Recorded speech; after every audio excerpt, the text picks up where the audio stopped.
Mr. President, I would again urge my colleagues to support both amendments, support the underlining bill, and I would yield the floor.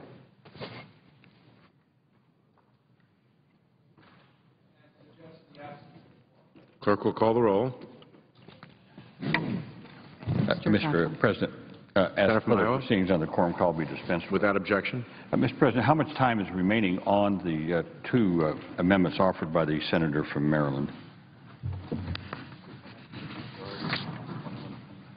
6 minutes for the majority on 2125, 15 minutes in opposition. For amendment number 2141, 11 minutes in favor and 15 in opposition. Well, Mr. President, I will speak on the time on this amendment. First of all, the Amendment 2125 will help ensure that health care providers, patients, and payers better understand the benefits and risks associated with drugs, especially with respect to those drugs by underrepresented subpopulations. I believe this is an important and non-controversial amendment. I hope that we can support this amendment.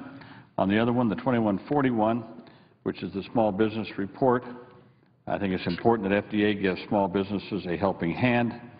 I understand that each FDA center has a small business office and that each of FDA's 5 regional offices has a small business representative.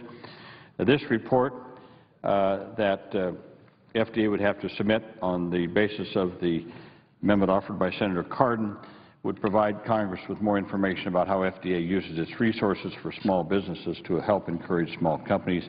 And again, I think it's another valuable addition to our bill, and hopefully we can support that legislation also, that amendment also. So I thank the senator from Maryland for his offering these 2 amendments and for what I consider to be improvements in the underlying bill. And I thank him very much for that. And, Mr. President, again, I would just say to anyone in their offices that we still have some extra time here before we'll be adjourning this evening. I say to senators that at 2 o'clock tomorrow the bell rings and we'll be moving to voting at least by that time, if not before. And so any senators that have amendments that they wish to bring up and talk about, I wish they would come over to the floor and do that now. So, Mr. President, I would suggest I would yield, first of all, I yield the floor. Senator from Wyoming. Mr. President, I'd just echo the comments of the chairman, and I'd thank the senator for his amendments that I think everybody appreciates both of those amendments and that they'll be a part of this bill. I appreciate all the people that have come over and spoken already. There are still a couple of probably controversial amendments that the people ought to come over and speak on. Then we might have the possibility of moving some things up a little bit tomorrow so that we can get this bill finished up expediently. And so I hope if you have an amendment that you come over and use your time. I think that we have a few minutes in opposition perhaps to 2 of the amendments that have been debated so far. But that's it so far, and I think there are 3 controversial ones that are left to be debated. One of those has a significant amount of time allocated to it, but the others are limited to the 30 minutes equally divided. So I hope that we can take care of some more of those this evening and get started on votes as soon as possible. I yield the floor and suggest the absence of a quorum. And, Mr. President, I ask that the time be divided equally. Without objection, and the clerk will call the roll. Mr. O'Connor.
Mr. President, Senator from Kentucky. I call up amendment number 2143. The Senate is in a quorum call. I ask unanimous consent that we dispense with the quorum call. Without objection, the quorum call is dispensed with. I'd like to call up amendment 2143. The clerk will report. The senator from Kentucky, Mr. Paul, proposes an amendment number 2143. At the appropriate place, I ask that the reading of the amendment be waived. Without objection, reading is waived. Mr. President, today I'm offering an amendment to the FDA. I'm troubled by images of armed agents, armed FDA agents, raiding Amish farms and preventing them from selling milk directly from the cow. I think we have bigger problems in our country without sending armed FDA agents onto peaceful farmers' land and telling them they can't sell milk directly from the cow. My amendment has three parts.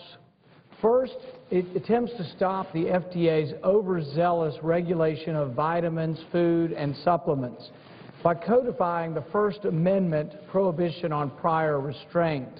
What do I mean by that? The First Amendment says you can't prevent speech, even commercial speech, in advance of the speech. You can't tell Cheerios that they can't say that there's a health benefit to their Cheerios. Under our current FDA laws, the FDA says that if you want to market prune juice, you can't say that it cures constipation. You can't make a health claim about a food supplement or about a vitamin. You can do it about a pharmaceutical, but you're not allowed to do it about a health supplement. I think this should change. There have been several court cases that show that this goes against not only the spirit, but the letter of the law of the First Amendment. So this amendment would change that. This amendment would stop the FDA from censoring claims about curative, mitigative, or preventative effects of dietary supplements. It would also stop the FDA from prohibiting distribution of scientific articles and publications regarding the role of nutrients in protecting against disease. Despite 4 court orders condemning the practice as a violation of the First Amendment, the FDA continues to suppress consumers' right to be informed and to make informed choices by denying them this particular information. It's time for Congress to put an end to FDA censorship. Second, my amendment would disarm the FDA. Now, some of you might be surprised that the FDA is armed. Well, you shouldn't be. We have nearly 40 federal agencies that are armed. Now, I'm not against having police. I'm not against the Army, the military, the FBI. But I think bureaucrats don't need to be carrying weapons, and I think what we ought to do is if there's a need for an armed policeman to be there, the FBI, who are trained to do this, should do it. But I don't think it's a good idea to be arming bureaucrats to go on the farm to, with arms to stop people from selling milk from a cow. I think we have too many armed federal agencies and that we need to put an end to this. Criminal law seems to be increasing. It increasingly is using a tool of our government bureaucracies to punish and control honest businessmen who are simply attempting to make a living. Historically, the criminal law was intended to punish only the most horrible offenses that everyone agreed were inherently wrong or evil. Offenses like murder, rape, theft, arson. But now we've basically federalized thousands of activities and called them crimes. If bureaucrats need to involve the police, let's have them use the FBI, but I see no reason to have the FDA carrying weapons. Today, the criminal law is used to punish behavior such as even fishing without a permit, packaging a product incorrectly, or shipping something with an improper label. Simply said, the federal government's gone too far. The plain language of our Constitution specifies a very few federal crimes. In fact, the Constitution originally only had 4 federal crimes, and now we have thousands of federal crimes. We've moved beyond the original intent of the Constitution. We don't even know or have a complete list of all the federal crimes. It's estimated that there are over 4,000, but no one has an exact number. Finally, my amendment will require adequate mens rea protection. In other words, when you have a crime, you're supposed to prove the intent. People have to have intended to harm someone. Can't be an honest mistake. where a businessman or woman has broken a regulation and didn't intend to harm anyone. If you want to convict someone of a crime and put them in jail, it should have a mens rea requirement. This is something we've had for hundreds of years. It comes out of our common law tradition. This amendment would fix this problem by strengthening the mens rea component of each of the prohibited acts in the FDA Act by including the words knowing and willful before we address and accuse someone of a crime. This, I think, would give protection to folks who are guilty of inadvertently breaking a regulation and would keep from overflowing our jails. We've got plenty of violent criminals without putting people in for honest breaches of regulations. If Congress is going to criminalize conduct at the federal level, as it does with the FDA Act, then the least it can do is have an adequate mens rea requirement. My amendment will attempt to do this. It's not that we won't have rules at the federal level, but the rules ought to be reasonable. We ought to allow people to market vitamins. There's no earthly reason why someone who markets prune juice can't advertise that it helps with constipation. We've gone too far.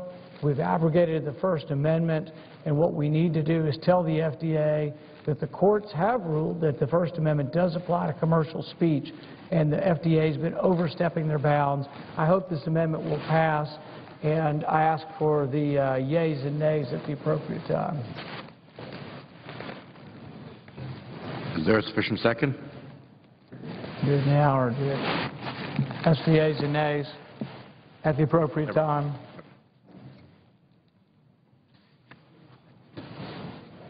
Well, at this point, I'd like to suggest the absence of a quorum.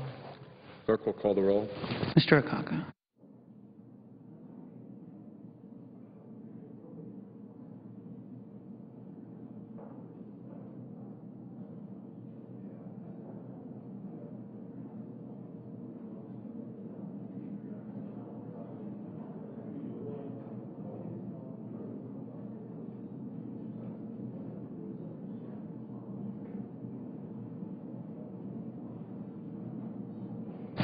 President, Senator from Iowa. I ask that further proceedings on the quorum call be dispensed with. Without objection. Mr. President, I rise in opposition to the amendment offered by the senator from Kentucky. And I oppose it for several reasons. I feel like I'm in the court of equity now. I've come with clean hands because I am one of the authors of the Dietary Supplement and Health Education Act along with Senator Hatch in 1994. We worked in tandem over a couple of years' period of time to get the legislation through. A lot of compromises were made at that time, not only here in the Senate, but also with the House when we went to conference. And I believe the right balance was struck. And I think it's proven its worth over the years. Now, we've done some minor modifications to it over the years. As I've often said, you know, when we write laws around here, they're not chiseled in stone for all eternity. These aren't the Ten Commandments. They're laws, and sometimes they need to be modified and changed a little bit, usually tweaking. But this amendment basically turns the whole law that we had since 1994 on its head. We have a process now where the FDA regulates these supplements as foods. These are foods, not drugs. So as we hammered this agreement out, supplements can make nutrient, structure, function claims without any FDA pre-approval. Now, if they want to make a health claim, then it has to be approved by FDA, and FDA has to find that it is supported by appropriate scientific evidence. So, under this amendment, substances that today are considered drugs and used to treat diseases as serious as cancer or HIV could be marketed without any rigorous FDA review. That we have heard from many speakers here today, that's the gold standard of drug regulation throughout the world. It would turn our current system of drug regulation on its head. It would be a huge setback for health. It would foster a system rife with potential for health fraud. The big losers would be patients. And quite frankly, as someone who is a strong supporter of the Dietary Supplement Health and Education Act, and one of, I would say, along with Senator Hatch, has been one of its protectors for all these years, I dare say the amendment offered by the Senator from Kentucky would destroy the SHA, would destroy it. And I don't want to see it destroyed because I think it's doing a lot of good for a lot of people in this country. It's working well. Consumers have access to a wide range of safe products. There's no reason to upset its success because this amendment would do that. To think that somehow you could just go out and make any health claim you want. You know, back to the days of snake oil salesmen. You know, this elixir will do everything. It'll cure every ailment you have and turn the clock back 20 years in your age, you know, and people would buy it, and what was it? It was 80% alcohol and 20% water or something like that. So they made all these crazy claims. We're gonna move to that kind of a system now? And the only recourse would be to take them to federal court and then have a trial and go through all that, and then okay, then they appeal it, and then finally you find out, well, okay, the court says no, there's not enough scientific evidence to warrant that, so you've got to take that product off the market.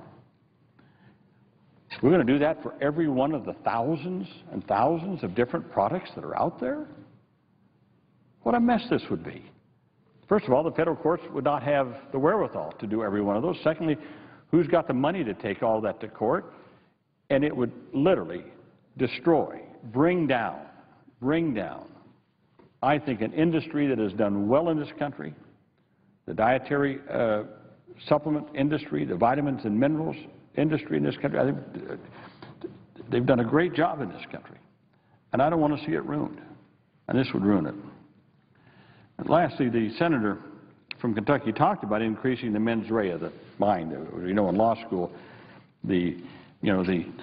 what your mental condition, what your thought processes were, what was your intent. It would increase it. That would need to be shown to enjoin or prosecute serious violations of the Food, Drug, and Cosmetic Act. I just find this amazing that somehow that we need this idea that we need to make it harder to enforce a public health protection statute, not easier, is deeply troubling. I see no legitimate reason to do this. The goal of this amendment is clearly to render the FDA virtually incapable of addressing industry abuses. So I think this amendment would have deleterious effects on the Dietary Health and Supplement Education Act and the industry, but also on FDA's ability to regulate prescription drugs. I mean, you can just about say anything about what your health claims would be on any kind of a product, and your only recourse, as I said, would be to go to federal court. Well, again, this is not a consensus measure. We have built a very broad bipartisan support for this FDA user fee bill. It is must-pass legislation. We cannot jeopardize that consensus, and for those reasons, I oppose the amendment offered by the senator from Kentucky. Mr. President, I note the absence of a quorum. The clerk will call the roll. Mr. Akaka.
Mr. President, Senator from Iowa. as the further proceedings on the quorum call be dispensed with. Without objection. Mr. President, how much time is left on the amendments offered by the Senator from Maryland, Senator Cardin's amendments?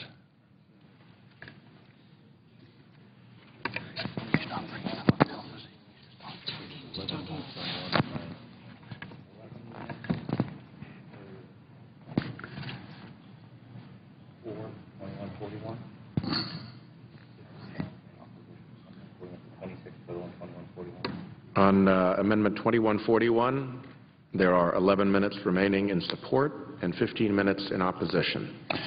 Mr. President, I asked the Senator from Colorado, how much time does the Senator from Colorado? I'd like to try for 10 minutes, but if I could do it in shorter, Mr. President, I ask that 10 minutes of that time of 2141 be yielded to the Senator from Colorado. Without objection. I thank Mr. President. Thank you. I thank the Senator from Iowa, the Chairman of the Health Committee, for his indulgence.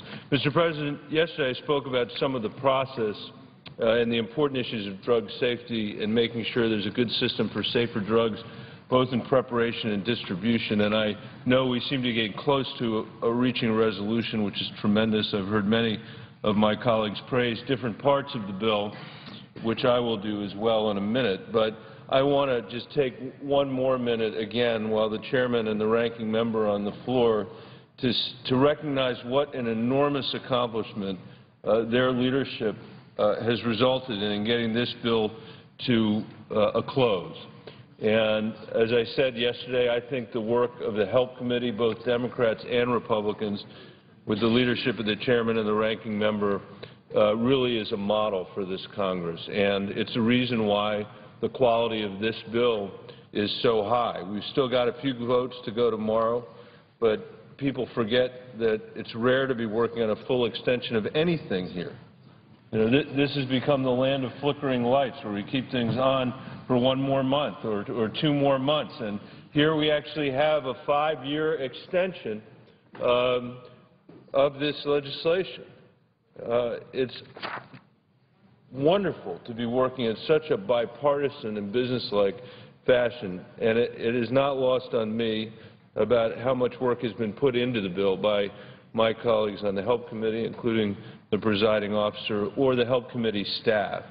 So I just want to reiterate my thanks and gratitude to the work on the bill that will truly help patients and American families get the medical products they need when they need it. And which brings me, Mr. President, to the subject of medical devices. Colorado is the 6th largest medical device sector in the country, with over 600 bioscience companies overall.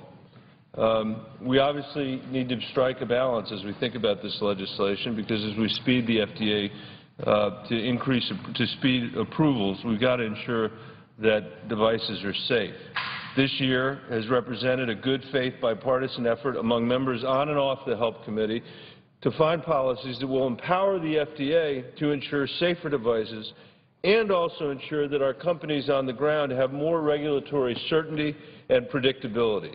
The FDA has been upfront about the challenges the device center faces: reviewer turnover, young, less experienced reviewers, and management challenges. At the same time, we've heard from venture capital investors that cite regulatory uncertainty at the FDA as a reason they've been hesitant about continued investments in the United States and have thought about future investment in Asia and Europe. The new medical device user fee will go a long way toward ensuring that the FDA has the resources to provide safer, more effective medical devices in less time and with more predictability. Over the course of a year, we were also able to craft a balance of policies on both the innovation and safety side. This includes reinforcing regulations in place since 1997 that require the FDA to take the least burdensome approach to approving medical devices by not asking companies for unnecessary or unrelated information. I see the senator from Minnesota on the floor, and I thank her for her leadership on that piece of legislation. It also includes important safety provisions, such as ensuring that medical devices have a tracking number assigned, so if there's any problem with them, doctors and patients can quickly know if their product is one that works. Now, Mr. President, I'd like to say a word about drug shortage, discussion issue that every member is hearing about in their states. And the FDA, in just the last year, was notified of about 220 drug shortages. We know that the amount of patients this affects is monumental. For cancer alone, over 550,000 patients have been currently affected by our national drug shortage crisis. In Colorado, I can tell you, our patients and providers are extremely frustrated. A pharmacist at St. Mary's Hospital in Grand Junction has said he keeps a 2-page list of 50 drugs that he can't get or can barely get a hold of, including 12 chemotherapy drugs. I just wanted to share a couple of constituent stories from my home state before I sit down. Don Gibbs from Longmont, Colorado, wrote, "Dear Senator Bennett, I am contacting you to inform you of my grave concern of the national shortage of the preservative-free cancer drug methotrexate." I'm sure I got that wrong, but for the record, we'll clean it up. My 2-year-old cousin receives this drug for her newly diagnosed leukemia of October 2011. Her doctors have told her that they have only a 2-week supply left at the clinic.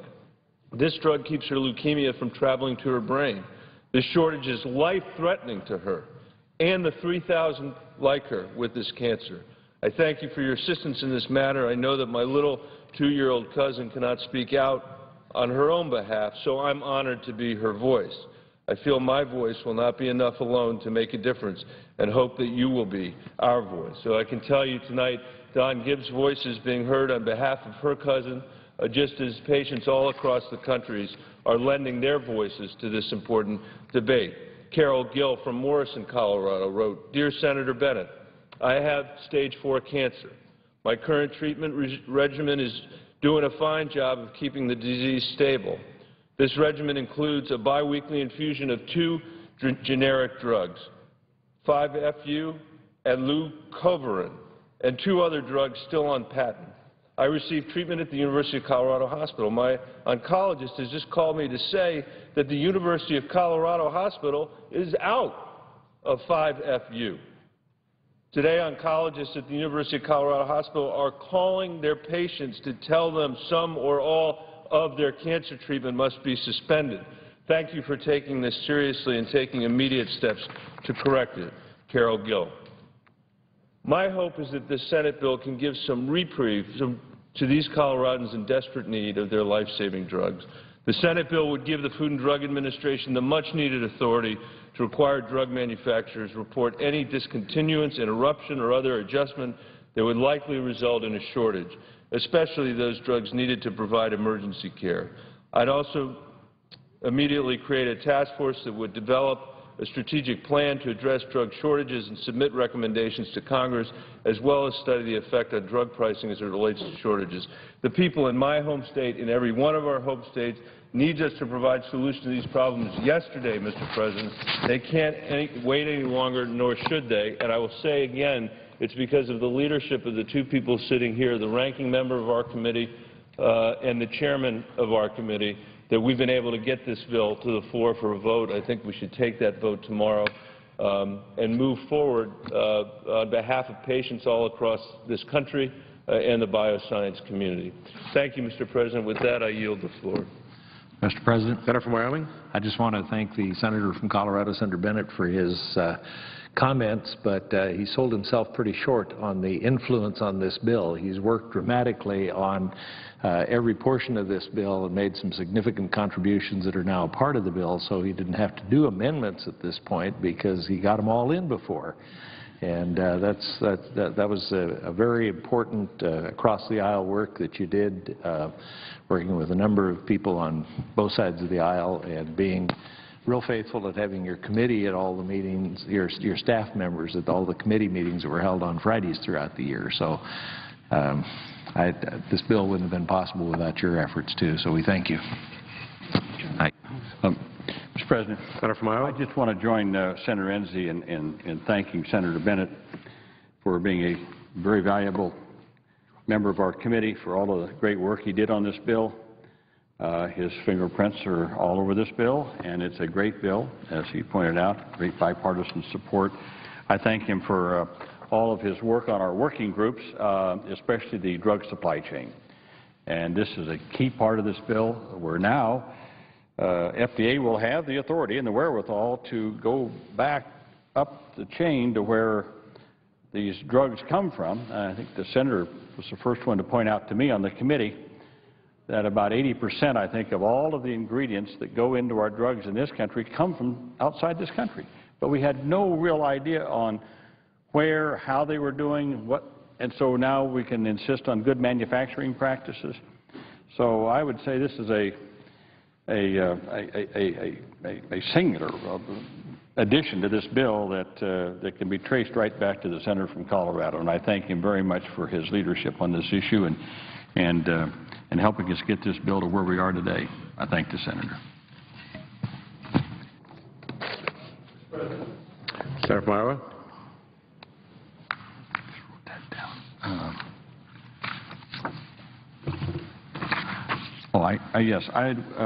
The senator from Minnesota, I'd like to yield 10 minutes off of the opposition to grasp the Amendment 2121 to the senator from Minnesota. Mr. President, Senator from Minnesota. Thank you very much, Mr. Chairman, and thank you to both you and Senator Enzi for your great leadership on this bill. This bill means so much to my state. I spoke earlier today about the need to improve the approval process at the FDA, and as you know, this bill will speed that up with the agreement reached between industry and the FDA on the fees. I want to thank you for your leadership on that. We have literally tens of thousands of employees in our state that have incredibly good jobs in the high-tech industry. This is a huge potential export, already is an export, but even more could come if we do this right as we look at the growing middle class in countries like China and India that are going to the hospital, that are using medical devices. So this bill, speeding up that process but still keeping those important safety standards in place couldn't be more important, as well as for patients who have been waiting for life-saving treatment. So I thank you for that. I also thank you for including, as Senator Bennett referenced, my drug shortage provision in here that we've worked on for 2 years. We gathered support as the years went on. Senator Harkin, thank you for the hearing that we had on that bill and for your work of your staff in bringing people together, that we got Senator Casey and my and Senator Collins' provisions in this bill. We all know what's been going on. Several senators have mentioned it, but we're talking about 4-year-old boys with leukemia whose parents find out that they have no cancer treatment drug and literally are put into a panic trying to book flights to Canada so that this little child can continue his treatment, or a woman with breast cancer that has to call around for Doxil all over our state to try to get her treatment, finds a Doxil, and then is faced with this ethical dilemma that she explained to us during a forum of she knew she was taking it away from another patient. That just shouldn't be happening in the United States of America, and this early notification of the FDA will, as we've seen, been very positive. Over 200 drug shortages averted because of the early notification with orphan drugs and others in the last few years. So this provision will truly make a difference. I want to thank you for including that. I'm actually here to talk about another matter which the two of you have been involved in negotiating. These are bills that Senator Schumer, Senator Grassley, and I, we each had one of 3 bills that covered different synthetic drugs. My drug bill covered 2CE, which is a synthetic hallucinogen. That is something that, sadly, a young man died from taking in Minnesota. There was actually a murder prosecution because of it, and this just again, we've seen it go like wildfire through our state with these synthetic drugs. Senator Portman and myself and Senator Schumer and Senator Grassley will be offering this amendment, and I want to thank you for your work on it as well. I encourage my colleagues to support this amendment, and I hope it will pass overwhelmingly. As members of the Judiciary Committee, Senator Grassley and Senator Schumer and I have been working on this, as I mentioned, for years.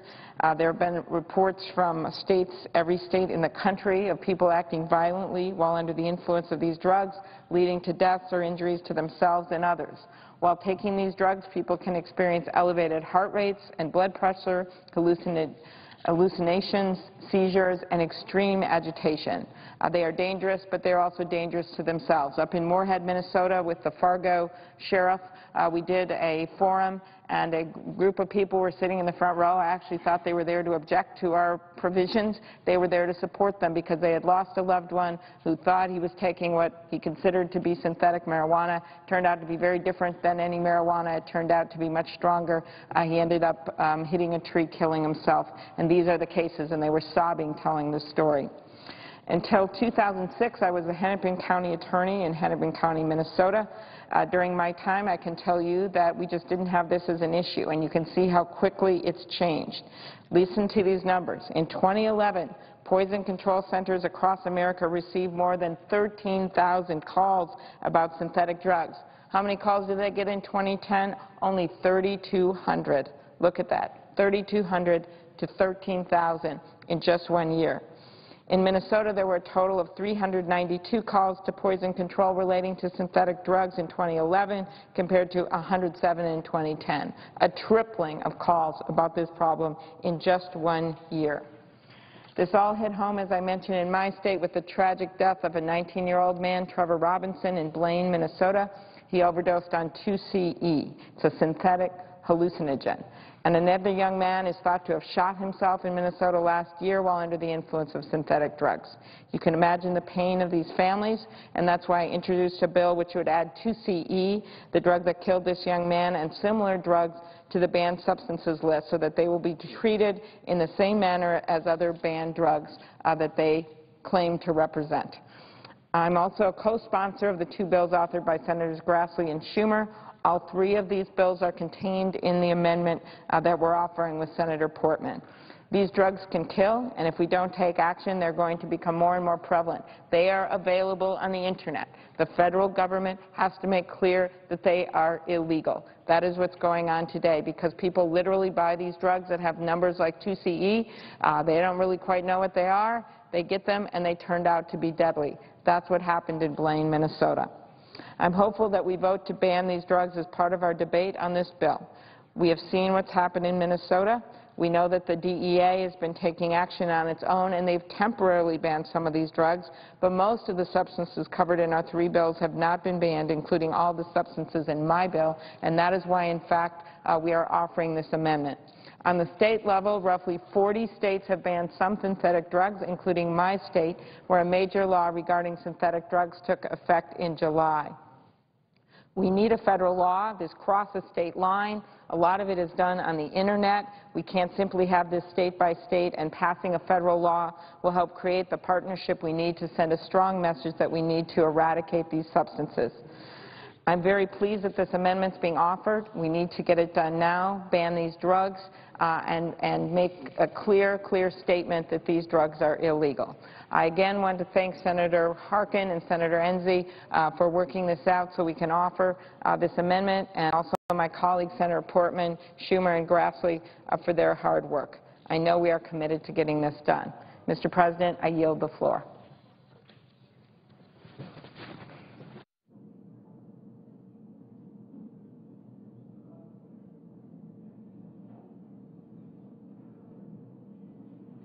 Mr. President. Senator from Washington. Mr. President, I ask unanimous consent to speak for 15 minutes in morning business and not to take time away from the debate on the bill. Is there objection? Mr. President, it was my understanding that because of the special event tonight that we were going to be out of here at 6. So I'm not sure what leadership has in mind at this point, but I assume that morning business could continue after we were out of here. Is there objection to the Senator's request? Without objection. Thank you, Mr. President. Mr. President, next week, Americans are going to spend time honoring and commemorating the men and women who died fighting for our great country. Memorial Day is a day to reflect on and give thanks for the sacrifices made by those who made the ultimate sacrifice.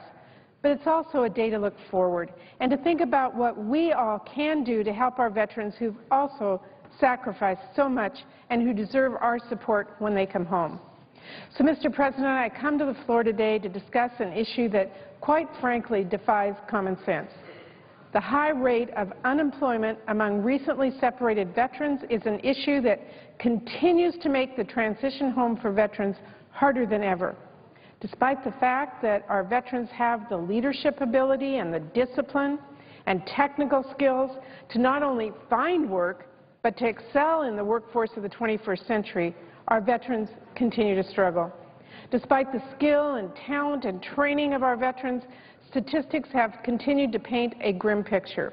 According to the Department of Labor, young veterans between the ages of 18 and 24 have an unemployment rate that is nearly 20%. 1 in 5 of our nation's heroes can't find a job to support their family, don't have an income that provides stability, and don't have work that provides them with the self-esteem and pride that's so critical to their transition home. Mr. President, we know this should not be the case.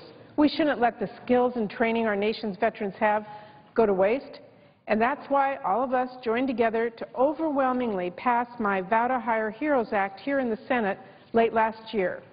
Among many things, that law will provide tax incentives to encourage businesses to hire veterans, makes participation in the Transition Assistance Program mandatory for most separating service members, and expands the education and training we provide transitioning service members. Thanks to that legislation, we have been able to take real, concrete steps towards putting our veterans to work. The tax credit is working, and VA is set to begin accepting applications for a retraining program that will benefit unemployed veterans ages 35 to 60 and help them get back to work. But that bill is only that, a first step. Today, I'm here to talk about the next step, and that step is to build partnerships with private businesses, large and small, all across our country, to hire our nation's heroes. Mr. President, recently I was up in New York where I participated in a lively roundtable discussion hosted by the Robin Hood Foundation. The discussion on veterans employment was moderated by Tom Brokaw on the USS Intrepid and brought together people of various backgrounds, including former Chairman of the Joint Chiefs Admiral Mike Mullen and Housing and Urban Development Secretary Sean Donovan, to talk about this important issue. What is very apparent is that there is momentum to build public-private partnerships. What also is apparent is there's a lot of room for improvement in this area. Now, I want to first make clear that a lot of companies across the country are far ahead of the curve on this. In fact, many private sector companies have already joined our efforts in addressing this critical issue. JCPenney, one of America's largest retailers, Joseph Abboud, a men's clothing company, partnered with Iraq and Afghanistan Veterans of America to launch the Welcome Home Joe Thanks a Million program. To prepare veterans for job interviews, this program has provided 5,000 veterans with certificates to purchase business attire. You know, for the last decade, we've expected our brave men and women in uniform to prepare for the battlefield. In the process, they have become accustomed to wearing combat boots and battle dress uniforms. Now they're expected to wear a suit and tie for job interviews, something that sometimes seems pretty foreign to them. But thanks to this program, thousands of transitioning veterans can now hang up their battle dress uniforms and dress for their next challenge.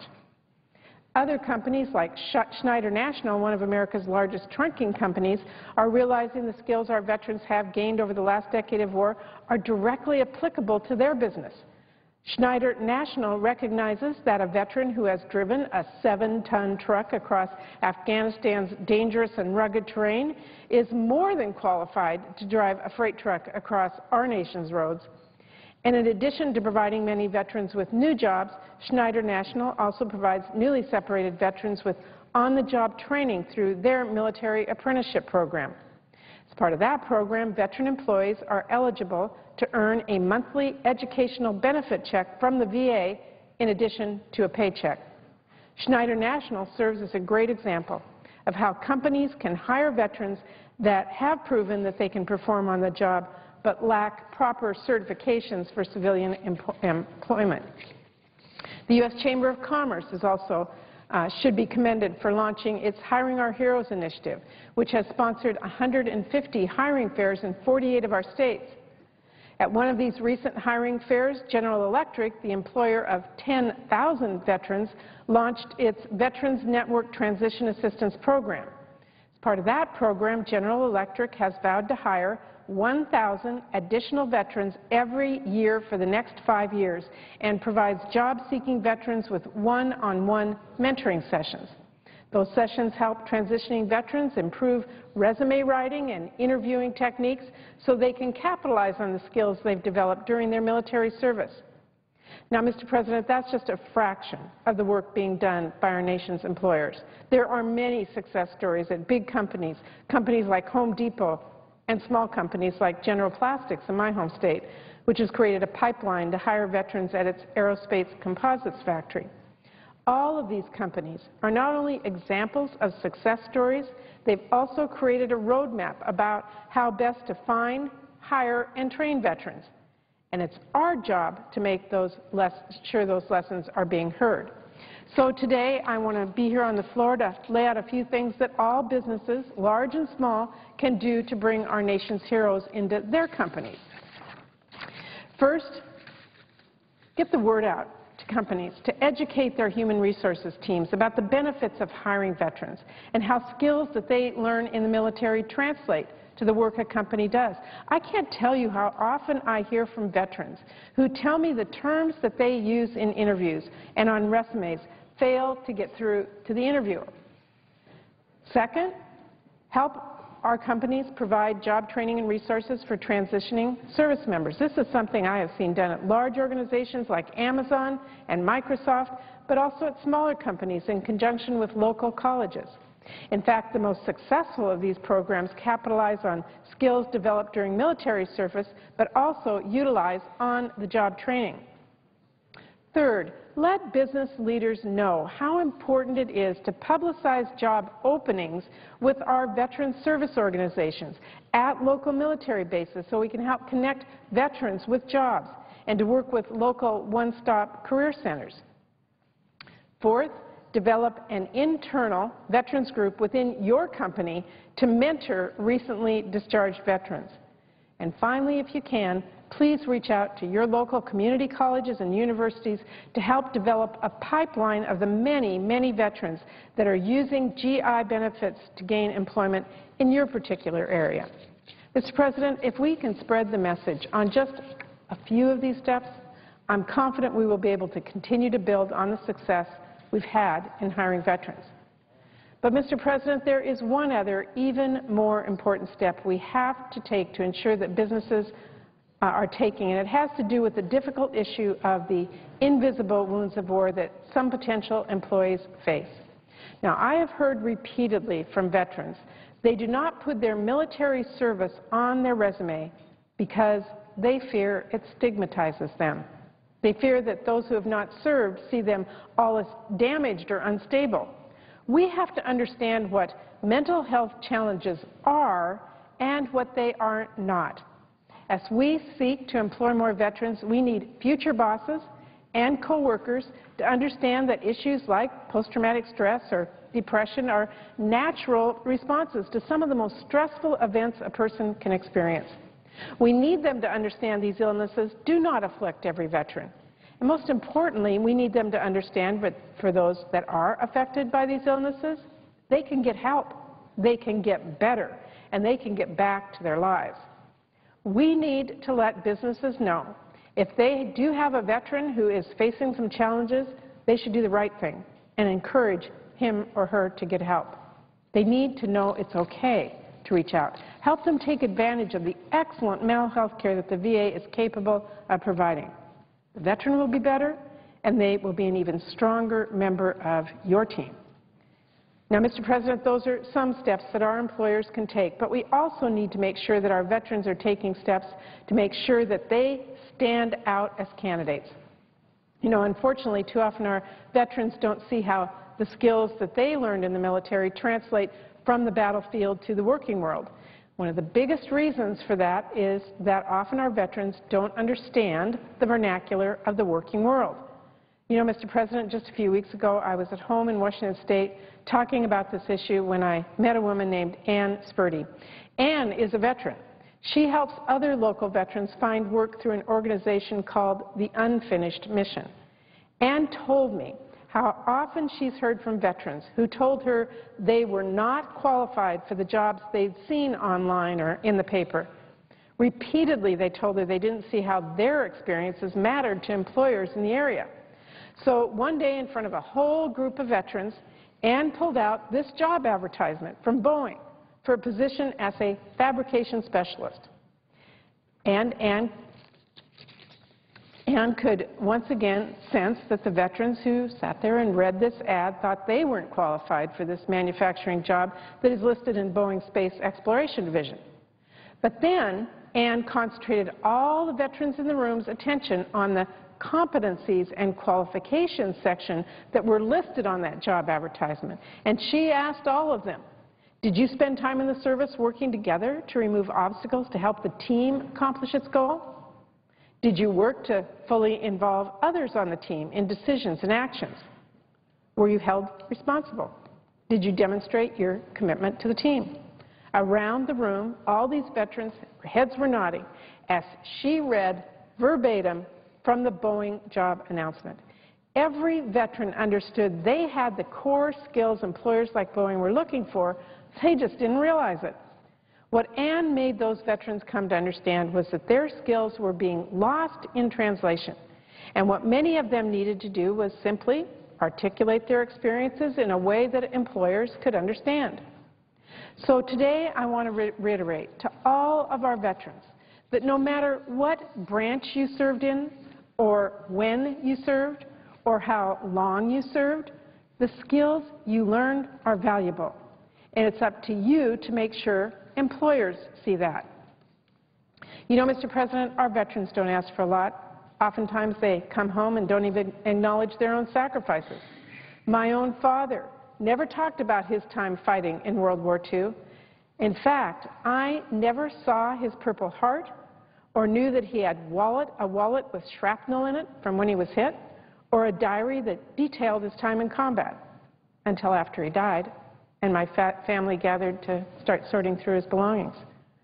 But our veterans shouldn't have to ask. We should know to provide for them. When my father's generation came home from the war, they came home to opportunity. My father came home to a community that supported him. He came home to college and a job that gave him pride and helped him start a family, and one that ultimately led to me starting my own. That is the legacy of opportunity we have to live up to today's veterans. Mr. President, together, working with the private sector, we can ensure that brave men and women who have worn our uniform have that real opportunity. We can make sure they get a fair shot from America's employers, that they're not measured by their fear or stigma, but by what they can do, what they have done, and what they will do.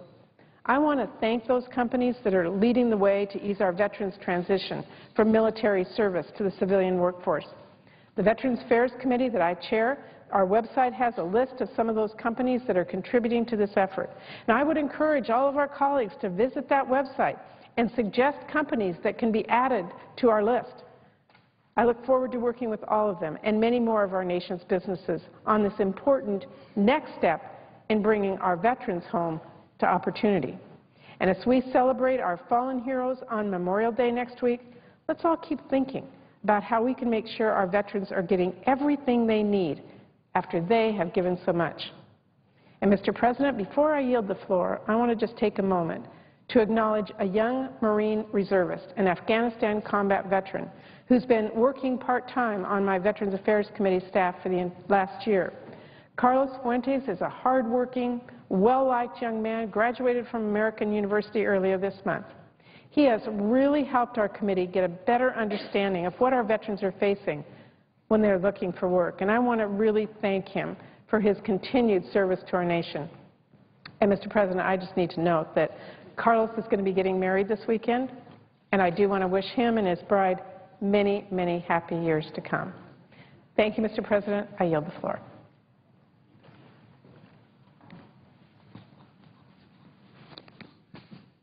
Suggest the absence of a quorum. Clerk will call the roll. Mr. Acosta.